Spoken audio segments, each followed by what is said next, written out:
Hello guys! Magandang hapon sa inyong lahat. This is your guys Mama Sigrid channel.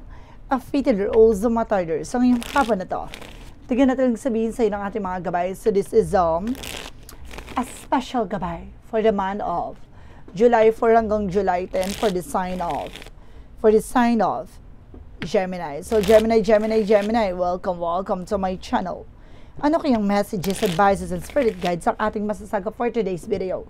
Ganun na kayang energy or kaganapan sa buhay ng mga Gemini ang ating mga kagilap. So guys, this reading is a general reading lamang din at makaka-resonate. Kunin lamang po ang makaka-relate sa inyo and comment down below kung kaninong energy ang ating nasaga. Because don't forget to like and subscribe my channel and hit the notification bell for more videos updated. Kasi maraming salamat po sa mga walang sawang pagsuporta sa aking channel.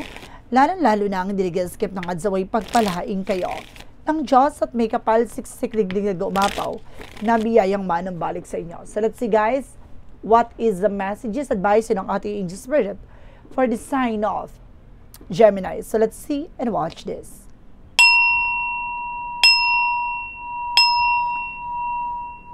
Angel spirit guide, please give me information po. Ano kayong sabihin sa inyo ng ating mga baraha? Okay, so there's something, the Sun card, wow. There's something of pure positive outcome na magiging maganda ng kalalabasan dito, na magkakaroon ka na ng kaliwanagan, kaayusan, at positibong kalalabasan, no, ng eksena mo, no. Pangarap mo, maaaring mag-success ka na, no, maaaring lumuwag na ang iyong kalooban. No, and of course, there's an emperor, there's something maturity, no.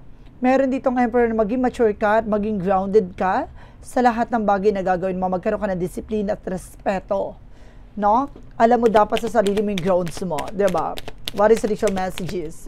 Reference with the Three of Wands. The waiting for is a waiting for a ship, no? Ang hinihintay mo resulta, document maring dumating na. Now, there's a trouble. With the power of God, with the Emperor. The Emperor is something reference with a God.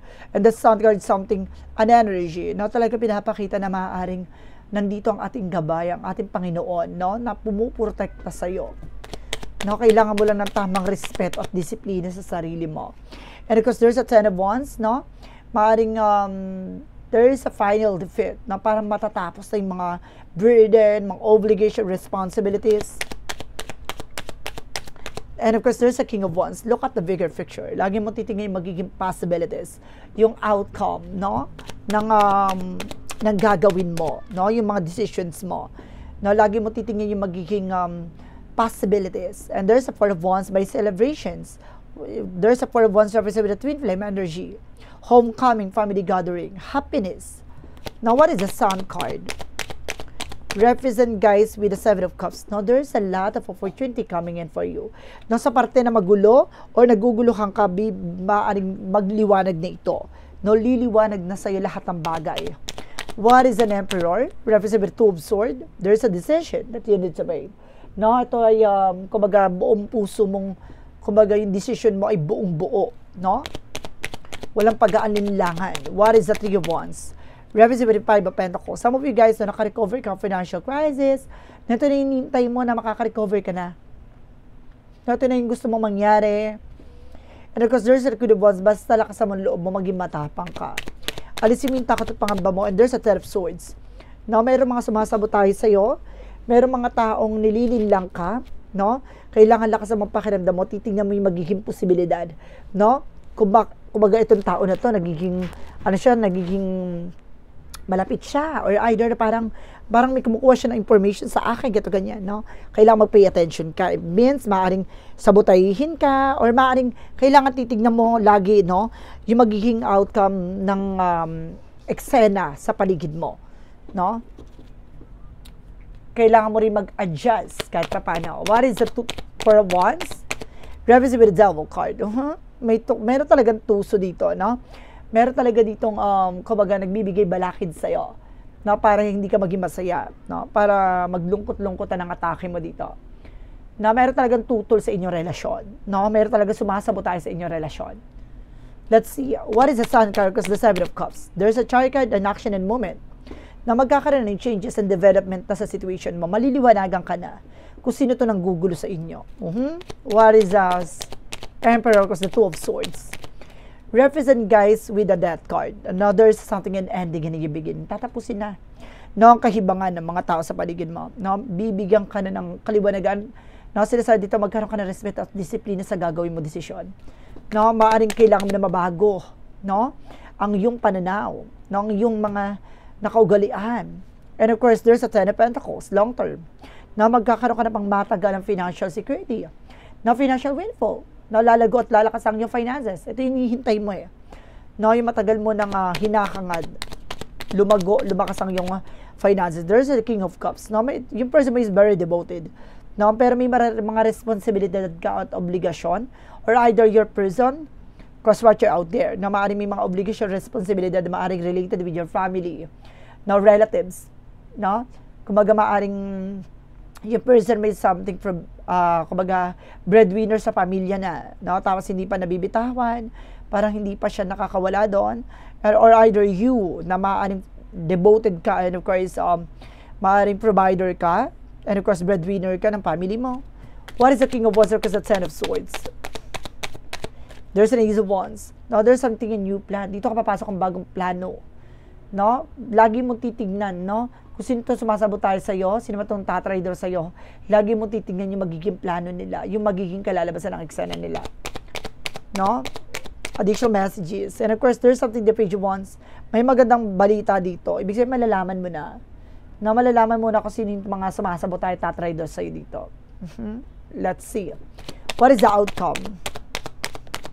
For the outcome is the King of Pentacles. Security, magkaroon ka ng seguridad. No, at kumilos at gumalaw ka, huwag ka rin bibigay ng information with other people. No, kung gusto mong may mga bagay na gusto mo matupad, gusto mo makuha, isolo mo muna, sarilihin mo muna. And there's a Nine of Pentacles, there's a blossoming, you have a potential for abundance. No, dito na yung panahon ng pagkakataon para lumago ka na.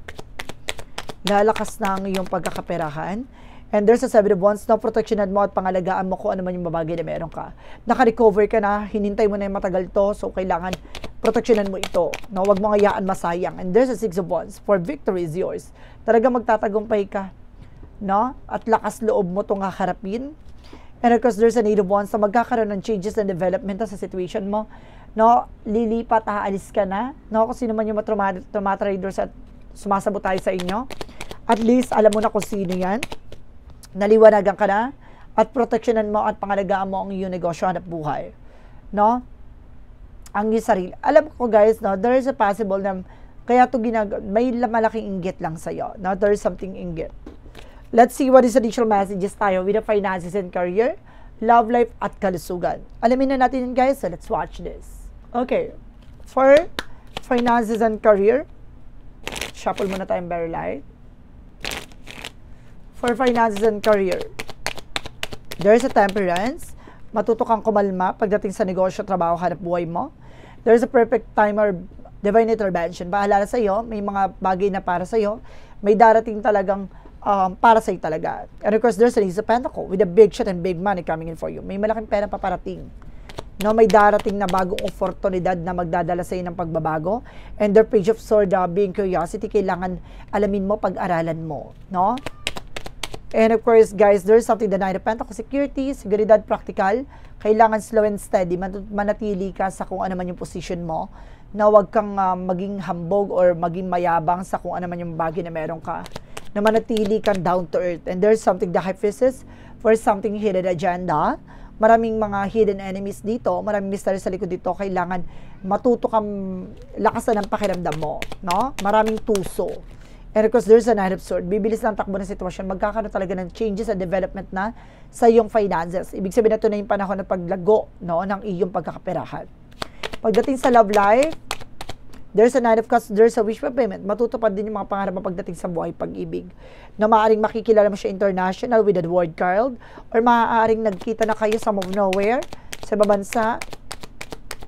And of course, there's a Magician with the power of God. Talagang kumbaga pinlano or maaaring ibinigay ito sa iyo kay para sa iyo talaga to, no?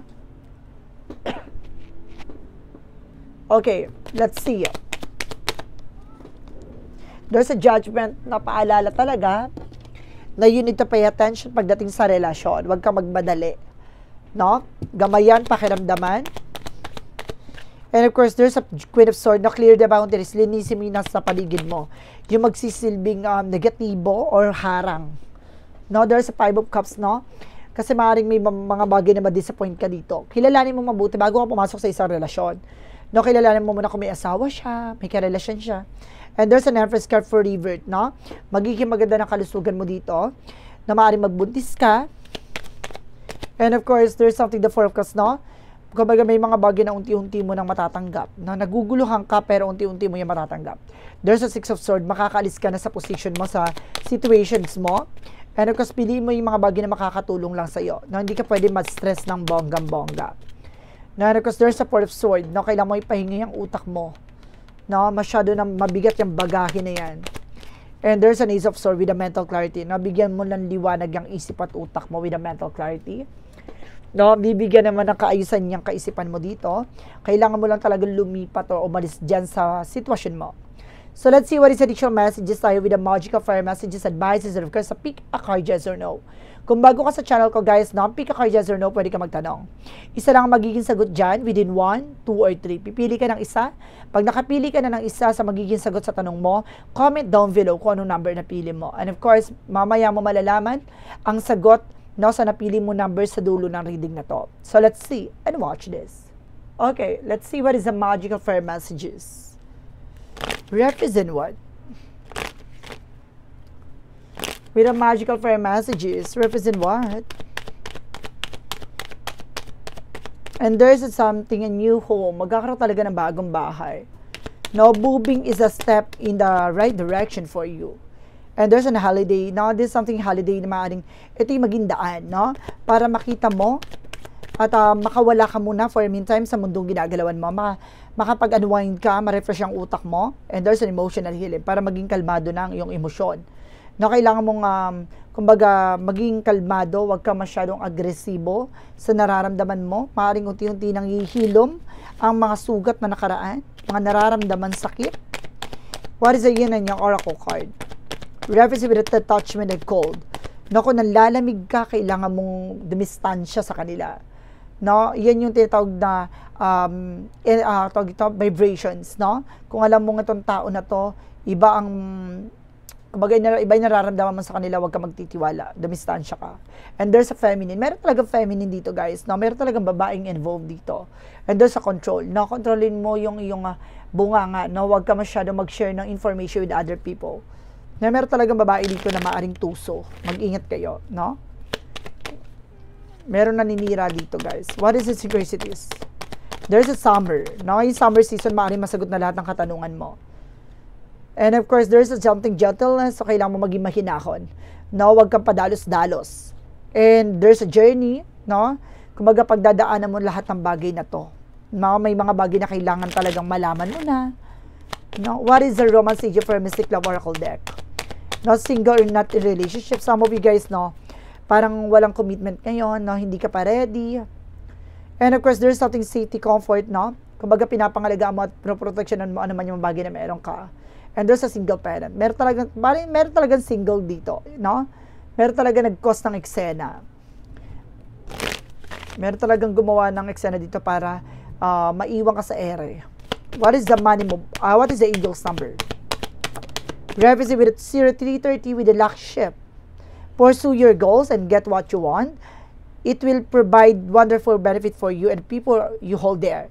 Your ability to communicate is improving at this time, which will make it easy for you to interact with a broad spectrum of individuals. So see, kumbaga, ilaban mo lang daw, ano man yung gusto mo marating, makukuha mo yan. Ano man yung mga gayon na nais mo, makakamtan mo ito. No, at makukuha mo, ano man yung mga bagay na gusto mo mangyari, no?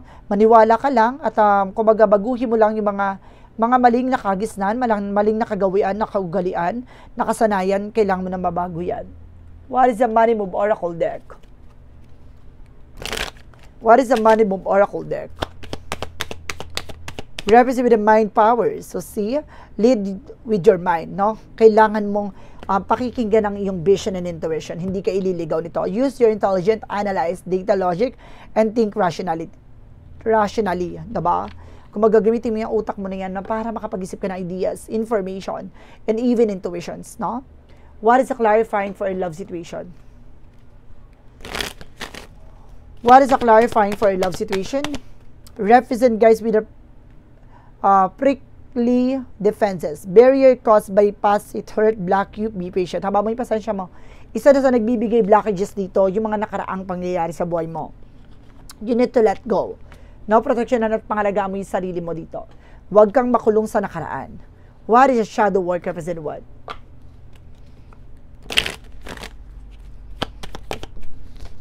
Represent, guys, with hidden desires. No? Meron nakatago dito na inaasam mo, matagal mo nang gusto mangyari to, maaaring may isa katuparan mo na to. What lies beneath with a hidden future? What lies beneath with a hidden future? Represent what?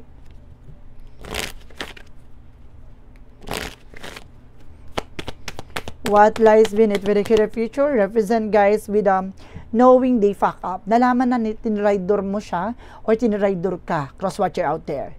No, nalaman nang nagkaroon ng problema, no? Nagsinungaling, niloko, ginangster, nalaman na. No, or malalaman mo na. Let's see what is a clarifying for a life situation. Ito yung mga bagay na nakatago no? Kumbaga hindi mo akalaing malalaman, no? Akala mo maitatago na lang. Or either crosswatcher out there, hindi mo alam na malalaman pala ni Gemini lahat ng mga bagay na ginawa mo. And of course, there's something, guys, with a steady as you go. No, navigate with patient and resilient, trusting in your inner strength to guide you through life twists and turns. So see, kumbaga kailangan mo talaga, no, habaan na pasensya mo, magtiyaga sa kung ano man yung mga bagay na nangyayari, magtiwala ka, not manatili ka sa kung ano man yung mga bagay na ginagawa mo, basta isurrender mo lahat ng bagay na ito, no? What path of the light represent what? What is the path of the light represent what? Represent with a soulful reflection. I take time to soulful reflection, allowing myself to pause and check in with my heart. Through deep reflection, I gain insight into my true desires and need I trust that this moment of quiet contemplations lead me to greater understanding and growth, no? Kumaga ngayon mo maiintindihan, ngayon mo malalaman na kailangan mo ng panahon at pagkakataon, kailangan mo ng panahon at oras na para intindihin lahat na nangyayari nito at tanggapin sa buhay mo at sa sarili mo na kung ano man yung mga bagay na ibinabahagi sa iyo ay ayon sa kalooban ng Diyos. Lahat ng bagay na gusto mo makuha, marating, makakamtan mo to, kailangan mo munang intindihin kung ano man yung mga bagay na nangyayari sa kasalukuyan mo. No, kailangan himay-himayin, busisiin, pakiramdaman. No, mayroong kang bagay na dapat malaman. Pag nalaman mo na yon, no, dun mo makikita ang kahulugan ng pangyayari sa buhay mo. What is a pick a card, yes or no? Alamin na natin ang magiging sagot sa tanong mo. So let's watch this. Let's see, what is a pick a card, yes or no? Let's start with the number 1. Let's start with the number 1. There's a yes. Resurrect old ideas, breathe new life into it, no? Kumbaga, babalik-balikan o ibabalik na ang matagal mo nang gustong mangyari or matagal mo nang pupasok sa isip mo na ngayon ay babaguhin na ang buhay mo. Number 2. And of course, there's a no. Cold shoulder frozen, put on ice for a while, no? Kumbaga, sinasabi dito, manatili ka at wag kang gagawa ng bagay na alam mong ikasasama mo. Manatili ka sa kung ano yung positions mo, no? Kumbaga, magtiwala ka sa lahat na nangyayari na to. Kailangan mo ilagay yung sarili mo sa nararamdaman ng ibang tao para hindi ka kumbaga magsisi at the end of the time, no? Kumbaga, kailangan magkaroon ka ng mutual or something transparency sa nararamdaman ng iba. No, wag mong sarilihin, no, wag mong kumbaga i-sacrifice, no, ang iyong sarili sa mga bagay na to, no, iwasan mo, no, tigilan mo. Kung alam mo nang lalamig na, so umiwas ka, no, magdistansya. Number 3, there's a yes. Reap the rewards, abundant flow. Dadaloy na, no, aani ka na, lahat ng biyaya, lahat ng mga bagay na pinaghirapan mo, makukuha mo na, malalasap mo na maghintay ka ng tamang pagkakataon at baka ito na yung tamang pagkakataon na to para makuha mo na. So guys, this is a special gabay for the month of July 4 hanggang July 10 for the sign of Gemini. So Gemini, maraming salamat po for this wonderful reading. So once again, this reading is a general reading namang dilat, makaka-resonate. kunin lamang po makaka-relate sa inyo and comment down below kung kaninong energy ang ating nasa gawin. Because don't forget to like and subscribe my channel and hit the notification bell for more videos update. Kasi maraming salamat po sa mga walang sawang pagsuporta sa aking channel. Lalo-lalo na ang dirigi-skip ng ads away, pagpalain kayo ng Diyos at may kapal, siksik, liglig na gumawa na biyayang manang balik sa inyo. At maraming salamat po. See you in the next video. Bye-bye and babush.